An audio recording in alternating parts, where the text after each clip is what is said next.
If you keep ending up with the same kind of partner, this episode is for you.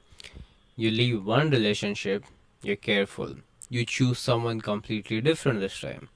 Different background, different personality, nothing like the last one. And 6 months in, you are in the exact same dynamics all over again. Same feeling of giving too much, same feeling of not being met, different face, identical experience. Today, I want to explain why that happens, and it's not bad luck or poor choice or any of that.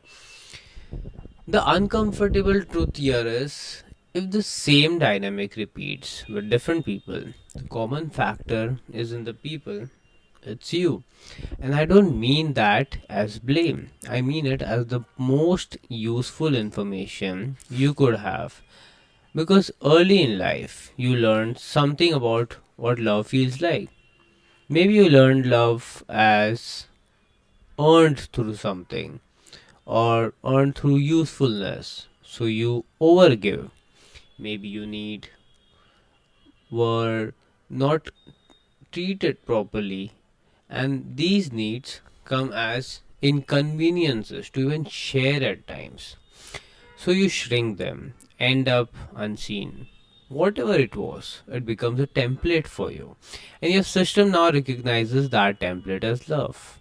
Not what love should be, what it feels like, what it feels familiar. So when you meet someone who fits that template, something lights up. It feels like chemistry, like recognition, like this is right. But often what you recognize is familiarity.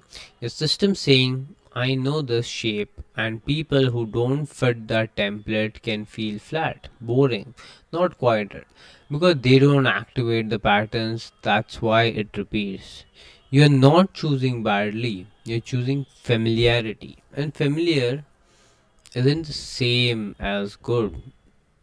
This is also why the repetition isn't punishment, it's information.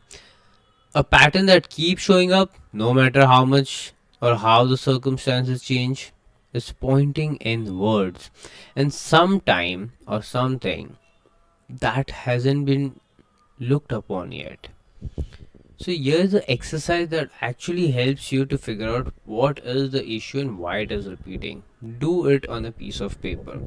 Write down your significant past relationship, not the details, the feelings of each of them, the exact feeling of how you felt throughout that for each one, how you felt inside, especially near towards the end of it, unseen, exhausted, anxious, not enough. Then look for the thread. Don't look at what the people had in common. That distraction. Look at what you felt in each one. That's where the consistency lives. And it'll be there, one feeling, one behavior repeating across all of them. That's the pattern that's been running underneath every relationship you have had. And once you can name it, you can catch it in real time. The next time you feel that familiar pull, you can pause and ask, is this real connection or is it my pattern recognizing its own shape? That pause is where the cycle breaks and where you actually figure that, okay, these are few of the things. This is my criteria of love. This is what I actually want from it. And where is the issue happening again? And what part of it doesn't go across? Sometimes what happens, no one, none of us want to be vulnerable in front of anyone. And during the initial phases of dating, it's one thing, and after 2 3 months, when the familiarity increases, it's a different thing.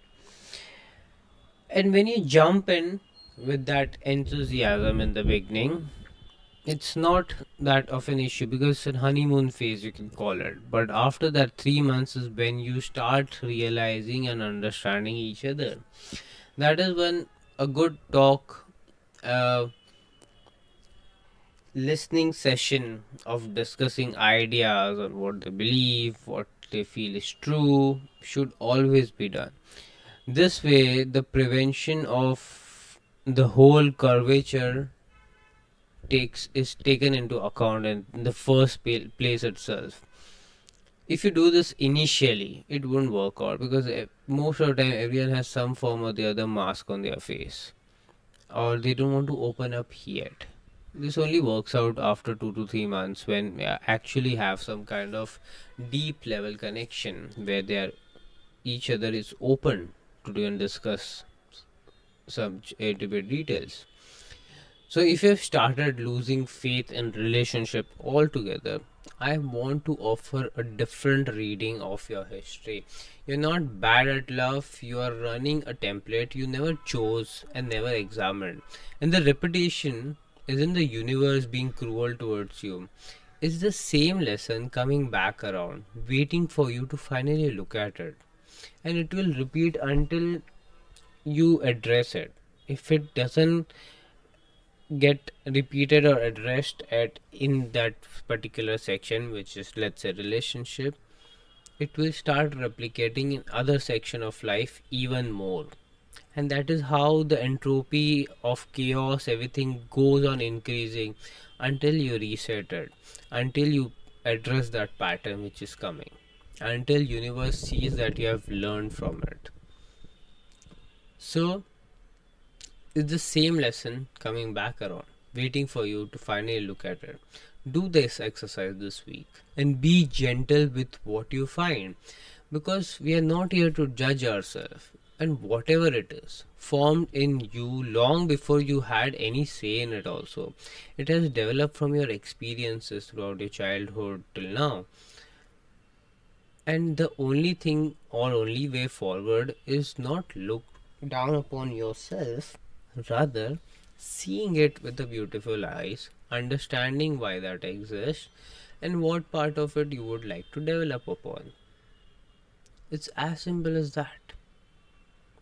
That's why many times people say that individual growth is far more lesser than one which is there in relationship. In relationship, the growth accelerates, to be honest, between two partners, as long as they both are willing to find that pattern and work upon together. So if you want help clearing the pattern at the root, that's what the free video and a conversation with me is all about. The link of it is in the bio. I'll see you next week.